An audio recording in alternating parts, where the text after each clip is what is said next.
My name is Ty Nathan Clark, and I'm an American painter. How did I come up with the idea for this body of work? Well, it's about a 2-year process.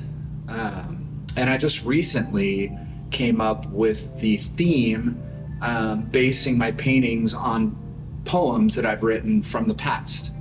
After the pandemic, I started playing with ways to make my paintings more sculptural. I started out in ceramics and sculpture. That's where my true passion in art began, because my uncle was a world-renowned sculptor, potter, raku artist. And it wasn't until college that I really truly fell in love with painting, after I discovered Jean-Michel Basquiat and became a Basquiat nerd. Like most of us in art school.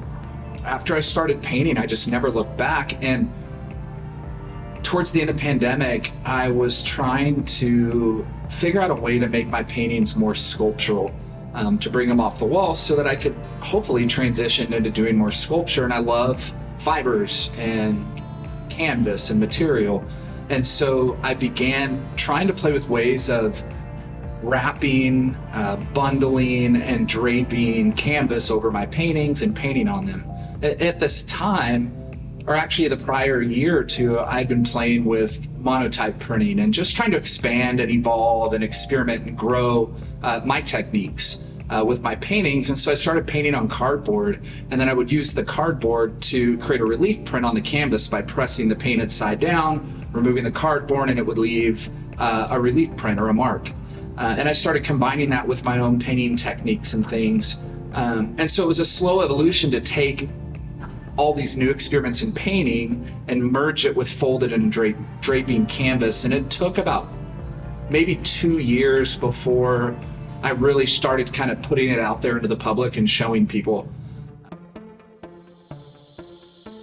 My wife and I were moving, and so I was going through a lot of old buckets of poetry that I'd written over the years. And I've written since middle school, poetry. My grandfather introduced me to poetry. He would type me letters on his typewriter and mail them to me. He would read to me from famous poets when we were at their house in Santa Barbara. And I just had an absolute love and admiration for not only poets, but also poetry. And so I'd always written. And so I have these journals and notebooks and sketchbooks filled with poetry from the mid-'80s. So I started going through them and reading these old works, and it was like a deep excavation of life for me. Things I hadn't remembered, friends I'd forgotten about, places I'd been, pop culture icons and things that inspired me. And it was just fun to dive back into this history of life and words. And that's when it all made sense, merging this work I've been doing with lines from the poems. So as I was digging through these buckets and really going through poems from probably 1985 to today, there are quite a few journals I just kind of threw to the side and put back because the poetry was so terrible. But I started discovering these lines and phrases within some of the poems that just jumped out at me, and they're starting to fit with paintings and things, because I paint a lot about memory and my history in life. And so they started to merge. And so I started just writing down certain phrases from these poems to create paintings. The show's titled Works Based on Selected Poems from 1995 to 2022.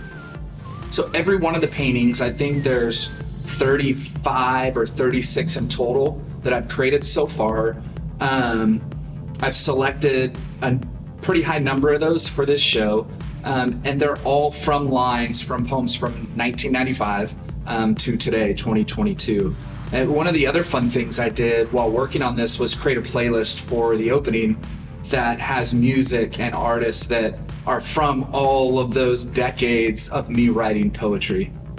So in essence, I created really a soundtrack for the exhibition that has the likes of Morrissey, David Bowie, Lou Reed, Velvet Underground, Modest Mouse, Postal Service, Interpol, Radiohead, Pearl Jam, Edie Brickell, R.E.M., The Clash, Bruce Springsteen, The Cars. I mean, it just goes on and on to Neutral Milk Hotel and Queen and L7, Sonic Youth, the New York Dolls, B-52s. I mean, music's been such a huge part of my life that it just was an incredible fit to try to put the poetry, the art, and the musical influences kind of all together in a package. So the exhibition opens on January 12th in Austin, Texas, with the wonderful Vaughn Gallery that I absolutely adore. The two women that started and run Vaughn Gallery in Austin, Texas. So January 12th, 5 p.m. preview, and then the show opens at 6 p.m. until 9 p.m.